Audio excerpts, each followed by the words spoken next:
اللهم صل على سيدنا ومولانا محمد معدن الجود والكرم وآله وأصحابه الكرام وابنه الكريم وبارك وسلم صلاة دائمة سرمدا أبدا۔ اقبال نے کہا ہے ستیزہ کار رہا ہے ازل سے تا امروز، شرار بولہبی سے چراغ مصطفی۔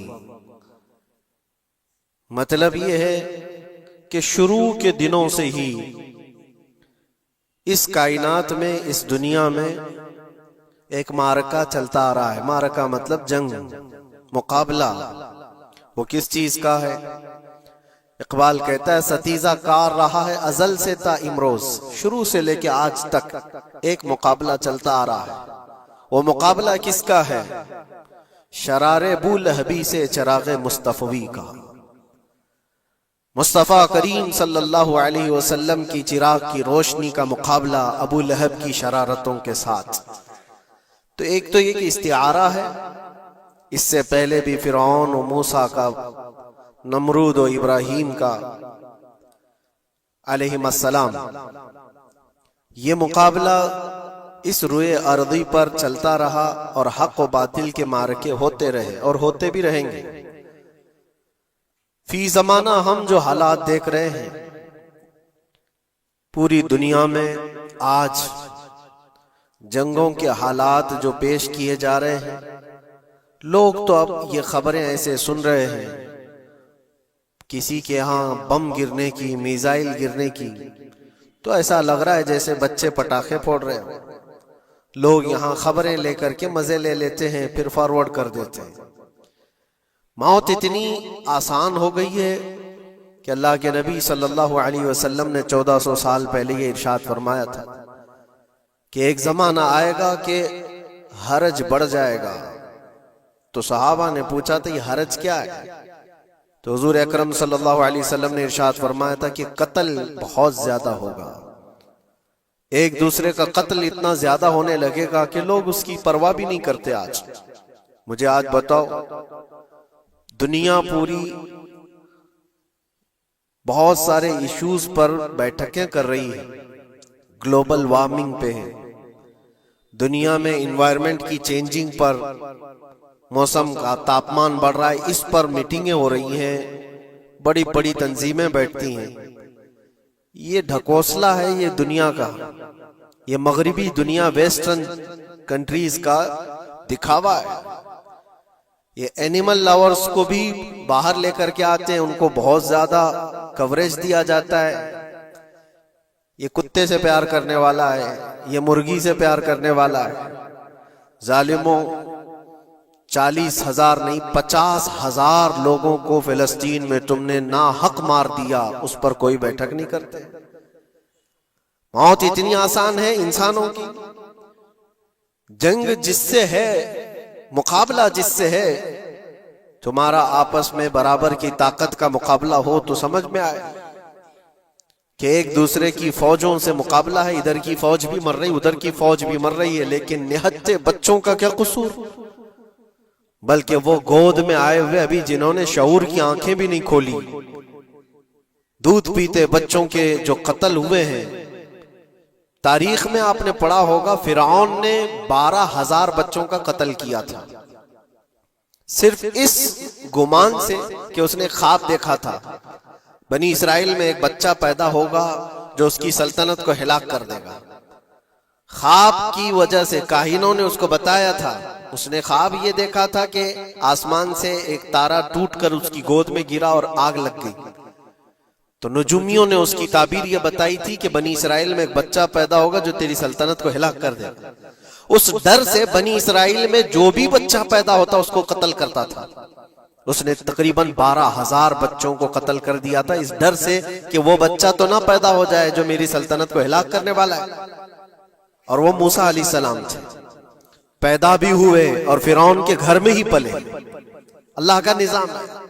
لیکن میں یہاں اس لیے بتا رہا ہوں، فرعون ظلم میں پوری دنیا میں مشہور ہے، وہ عورتوں کو بھی ظالم اس طرح سے مارا ہے کہ جس کی تاریخ میں مثال نہیں ملتی۔ لیکن میں نے اپنی زندگی میں دیکھا، آج کے زمانے میں اسرائیل نام سے ایک ناجائز حکومت پر قابض شخص نے 12,000 نہیں 50,000 لوگوں کو سال بھر میں قتل کر دیا۔ یہ تاریخ کا بھیانک چہرہ ہے۔ آج لوگ اس کو ہلکے میں لے رہے ہوں گے، نیوز والے ایک طرفہ رپورٹ کرتے ہیں کیونکہ ان کو ان کے باپ داداؤں سے ڈر ہے، جہاں کی کھاتے ہیں وہاں کی گاتے ہیں، لیکن بعد کو یہ سچائیاں جنریشن میں منتقل ہوتی رہیں گی۔ کبھی تو آئے گا کوئی انصاف کی نظر رکھنے والا۔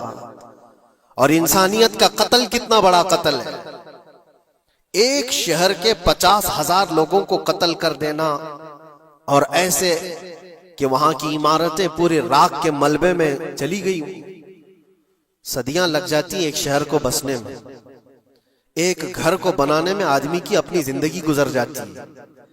کیا کیا ارمانوں سے گھر بناتے ہیں، لیکن ایک پل میں کسی کا گھر اجاڑ دیا، اس کے سامنے تڑپتے ہوئے اس کے باپ کی لاش ہو، ماں کی لاش ہو۔ وہ تصویریں کہ آپ نے نہیں دیکھی کہ ایک باپ چھوٹی سی بیٹی کو لے کر کے دوڑ رہا ہے تو اس کا بیٹا الگ پیر اور ہاتھ جلے ہوئے بم سے تڑپ رہا ہے، وہ کس کے درد کو دیکھے۔ یہاں تک کہ میں نے دیکھا کہ بیٹی کو باپ یہ نصیحت کر رہا ہے، تھوڑا اور صبر کر لے بیٹا، شہادت ملنے والی ہے۔ کون کرتا ہے یہ؟ موت سے پہلے اپنے بچے کو اتنی تلقین کر دے۔ حالات ایسے۔ دوسرے ایک کہ وہاں پر کھانے پینے کی ایڈ کوئی جا نہیں سکتی، اس پر پابندی، دوائیاں نہ جائیں اس پر پابندی۔ دنیا کا کوئی قانون اس چیز کو جائز ٹھہراتا ہے؟ مجھے بتاؤ، آتنکواد کا راگ الاپنے والے ان باتوں کو کیا کہیں گے؟ انسانیت اگر کہیں ہے تو اس کا تصور تو کرو۔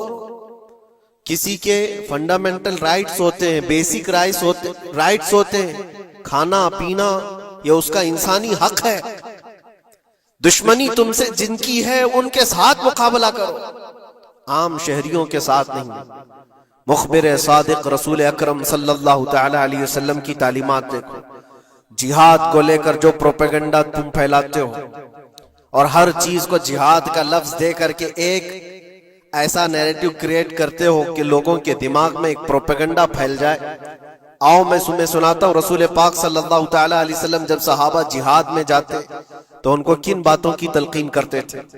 سب سے پہلے مجاہدین صحابہ سے کہتے جس جگہ تم جا رہے ہو مقابلہ تمہارا جن کے ساتھ ہے انہی سے مقابلہ کرنا، جو تمہارے خلاف تلوار اٹھائے اس کے خلاف تم تلوار اٹھاؤ، اور راستوں پر بیٹھے ہوئے بوڑھوں کو ہاتھ نہ لگانا، کسی عورت کے ساتھ چھیڑ چھاڑ نہ ہو، حاملہ عورتیں اگر قید میں آ جائیں تو انہیں چھوڑ دینا۔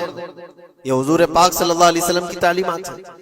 حتیٰ کہ رسول کریم صلی اللہ علیہ وسلم نے فرمایا جس شہر میں تمہارا غلبہ ہو جائے، تم غالب آ گئے وہاں کی فوج پر، تو وہاں کے رہنے والوں کے بچوں کو نہ ظلم کرنا، ان کو نہ پکڑنا۔ پھر تعلیمات میں یہ ہے وہ چاہے جس مذہب کے بھی لوگ ہیں ان کے معبدوں کو، ان کی عبادت گاہوں کو ختم نہیں کرنا، ان کی عبادت گاہوں کو توڑ پھوڑ نہ کرنا جس شہر میں تم جا رہے ہو۔ یہاں تک کہ حضور اکرم صلی اللہ علیہ وسلم کی تعلیمات تو دیکھو، حضور یہ تک فرماتے تھے مجاہدین صحابہ کو کہ جس شہر میں تم جا رہے ہو وہاں کے درختوں کے پتے بھی نہ اکھاڑنا، درختوں کو بھی نہ نقصان پہنچانا۔ جنگی تعلیمات کو آج کوئی نظر میں نہیں رکھتا ہے۔ دنیا کہتی ہے کہ جنگ کے دوران بھی کچھ اصول ہوتے ہیں، لیکن کوئی اصول نہیں۔ ہم نے دیکھا ہے جس کی طاقت ہے اس کا بول بالا ہے۔ یہ دنیا ان کے خلاف کبھی کوئی بات نہیں کرتی۔ آج سے تقریباً 20 سال پہلے بھی عراق کی کیا حالت تھی آپ نے دیکھا ہوگا۔ ایک جھوٹے پروپیگنڈے کی وجہ سے پورے عراق کو تباہ کیا گیا، آج تک وہ سنبھل نہیں پایا۔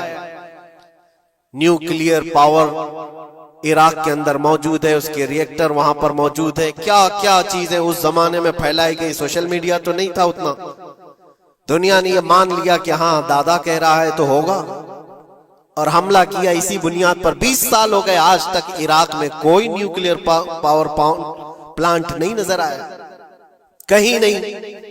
ایک جھوٹے پروپیگنڈے کی وجہ سے وہاں کے کتنے لاکھ لوگوں کو بے گھر ہونا پڑا ہے پتہ ہے۔ کچھ جگہ ایسی ہیں جہاں بم برسائے گئے، آج تک وہاں کوئی سبزہ نہیں اگتا، کوئی وہاں پر فصل نہیں ہوتی. میں نے خود اپنی آنکھوں سے دیکھا ایک نیا میدان جس پہ لوگ فٹ بال کھیلتے تھے، چند سالوں کے بعد دیکھو تو پورا میدان قبروں سے بھرا ہوا ہے. قبریں ہیں وہاں پر، پوری قبریں. لوگوں کو جنازہ اٹھانے کے لیے لوگ نہیں ملتے. موت اتنی عام کر دی گئی تھی. ان باتوں کو کوئی کہتا ہے؟ آپ نے سنا کبھی ابو غریب جیل کے متعلق؟ قیدیوں کے ساتھ جو وحشیانہ سلوک کیا ان گوروں نے، اللہ کی پناہ، بہت سخت قسم کے، دنیا میں بدنام زمانہ جیل اس کو کہا جاتا ہے. ہر طرح کی وہاں پر قیدیوں کے ساتھ آزمائشیں ہوئی، ہر طرح کی. ان پر کتے چھوڑ دینا، ان کی شرمگاہیں کاٹنا، ان پر پیشاب کرنا، ہر چیز جو انسانیت سوز ہے، انسانیت کو جلا دینے والی، یہ ساری حرکتیں کی گئی. دنیا خاموش ہے اس سلسلے میں. کیوں؟ سپر پاور کے 1000 گنا بھی ہضم کر لیے جاتے ہیں. چھوٹا ملک یا غریب آدمی کوئی بات کرے تو سارے اس پر ٹوٹ پڑتے ہیں. آج میں ایک چیز آپ کو بتانا چاہ رہا ہوں کہ یہ کوئی نئی چیز نہیں ہے جو ہو رہی ہے آج دنیا میں. یہ پھیلنے والی ہے اور قیامت کے قریب ہم آ چکے ہیں. ہو سکتا ہے دنیا پوری جنگوں کے لپیٹ میں ہو جو رسول پاک صلی اللہ علیہ وسلم نے ارشاد فرمایا قتل اتنا بڑھ جائے گا کہ 100 لوگ ہوں تو 99 مر جائیں گے، ایک بچ جائے گا. قتل اتنا بڑھ جائے گا. یہ جنگ کی آگ ہو سکتا ہے آس پاس سب پھیل جائے، جس کی وجہ سے اس وبا میں، اس بلا میں سب ملوث ہونے لگ جائیں گے. اور ایک بات یہ بھی یاد رکھو، چاہے جیسی بھی حکومت ہو، تاریخ پوری اٹھا کر کے دیکھنا، ظلم کے بعد جو غرور و تکبر میں آ کر فرعون بننے کی کوشش کرتا ہے، اس کا انجام اللہ تعالیٰ بہت بھیانک فرماتا ہے. بہت بھیانک انجام ہوتا ہے. اب کے ظالم بھی اپنے انجام کے بہت قریب آ چکے. انہوں نے ظلم اتنا کیا ہے، وہ بچوں کی آہیں، وہ عورتوں کی چیخیں کیا بارگاہ رب العزت میں نہ پہنچی ہوں گی؟ رب تبارک و تعالی خود فرماتا ہے سَيَعْلَمُ الَّذِينَ ظَلَمُوا أَيَّ مُنْقَلَبٍ يَنْقَلِبُونَ. ان قریب ظالم یہ دیکھ لیں گے کہ کس پلٹی میں اللہ تعالیٰ انہیں گرانے والا ہے. جو جال وہ اپنے دشمنوں کے لیے بنتے ہیں، اللہ تعالیٰ اسی جال میں ان کو پھنساتا ہے. آج دیکھنا آپ، تاریخ کی سچائیاں آپ کو اس بات کا جواب دیں گی. ظالم یہ سمجھتا ہے کہ میں خدا کے برابر ہو چکا، مجھے کوئی بھی ہلاک نہیں کر سکتا. اللہ تعالیٰ فرماتا ہے اینما تکونوا یدرککم الموت ولو کنتم فی بروج مشیدہ. تم مضبوط قلعے میں کیوں نہ بیٹھے ہو، موت تمہارے پاس آ کر پکڑ لے. اور رب تبارک و تعالیٰ کے لیے کوئی چیز ناممکن ہے. لوگ آج ہوا بناتے ہیں کہ ایئر ڈیفنس سسٹم اتنا بڑا ہے کوئی کچھ نہیں کر سکتا. ایک چھوٹے سے پدے سے ایک ناجائز کنٹری کو محفوظ دکھانے کے لیے دنیا پتہ نہیں کیا کیا باتیں وائرل کرتی ہے. اسرائیل کے پاس آئرن ڈوم ہے، ایئر ڈیفنس سسٹم اتنے بڑے ہیں، کوئی نہیں آ سکتا. وہ خدا ہے؟ کوئی خدا ہے؟ لیکن دنیا آج دیکھ رہی ہے، بہت ساری چیزوں کو دیکھ رہی ہے. مجھے یہاں پر کسی کے سلسلے میں نہیں کہنا ہے، لیکن ایک بات کہنا ہے کہ نشہ میں چور، گھمنڈ میں چور جو بندہ ہوتا ہے، اللہ تعالیٰ کبھی اس کو مچھر سے بھی ہلاک کرتا ہے. بہت بڑی طاقت کا اس سے مقابلہ ہونا ضروری نہیں. تمہارے پاس ہوگا بہت بڑا سسٹم، لیکن رب تبارک و تعالیٰ جب انتقام لے لے تو پھر تمہارے لیے بہت بڑی طاقتوں کی ضرورت